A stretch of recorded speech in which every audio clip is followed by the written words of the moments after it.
I'll start off with the pavilion itself. I think the pavilion has been a great sort of coordination hub. We have seen people come from everywhere, Africa, but also other parts of the world, to converge, to convene, and to discuss issues here at the pavilion. So I think that has really worked very well for this conference.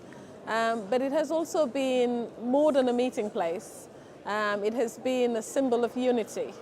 It has strengthened the notion that Africa can indeed speak with one voice.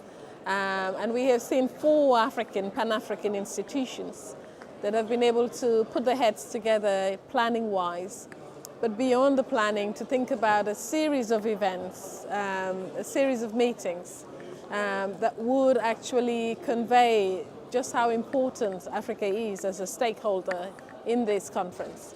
And I think that very often this is forgotten, because Africa is 54 countries, and not only through the voices of these 54 different people, nations, but it's also about the realization that Africa is not an observer in any of these events.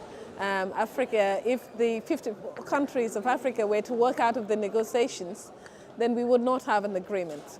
So that in itself is, it's an important matter that we have to remind ourselves that we are quite important in this negotiation. So the entire Conference of Parties and the Africa Pavilion have also basically tried to work closely together. I think this COP has a lot of significance. I consider this as the frontier COP.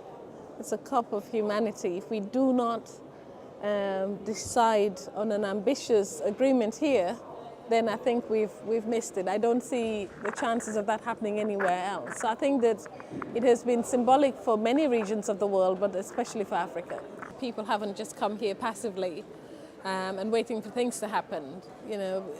Very often the words like give, you need to give Africa this, or you need to provide this.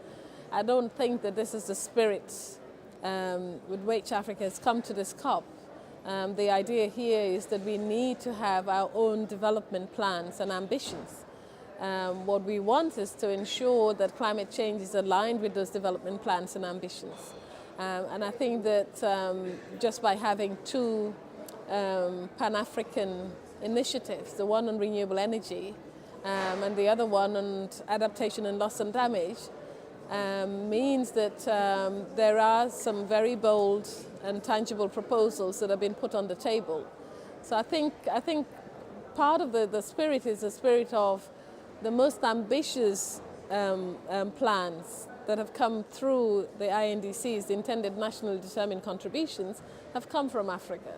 And this is a continent that has got its own development challenges, but has seen, through this whole negotiations, basically saying to itself and to its people that we don't want to wait for another 20 years to really be in status block. We want to do something with our economies. We want to use our forestry to transform our economies. We want to use agriculture, energy. So I think it's a continent that is already showing and demonstrating very strongly that it has the means, it has the resources in terms of people, it has the skill sets, it hasn't got all the technologies, but it can leapfrog some of these technologies, and it doesn't need to do development in the same way that it has been done in industrialized nations. So I think that is a very strong sentiment that is coming from everyone. And it's a very different narrative from the old narrative, which was basically where you have the 2 worlds of the developed versus the developing world. And much of what was on the table was, we need technology, we need monies, we need this, we need that. Now there is a set of plans, there are proposals that are bold, and Africans are saying that we are in charge and in control of our own development. I think that the most difficult challenge is what happens after COP, because this was a watershed conference, but at the same time, many of the challenges that Africa came to the COP with are not going to be resolved overnight. So I think what I see here is that there has to be a lot more in terms of planning, designing some of our ambitions and objectives into plans that are realistic, and plans that we can actually finance, because I think much of this has to do with the F word in terms of financing these developments.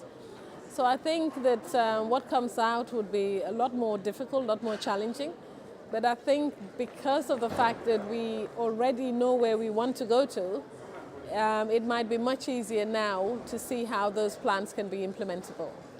The youth group, as you mentioned, I think is an important part of this plan.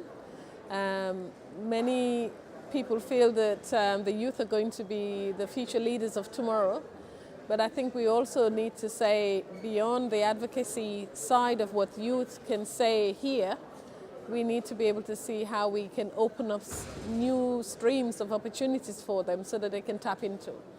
I see the youth as a dividend, and that's, I guess, the word that's most often used.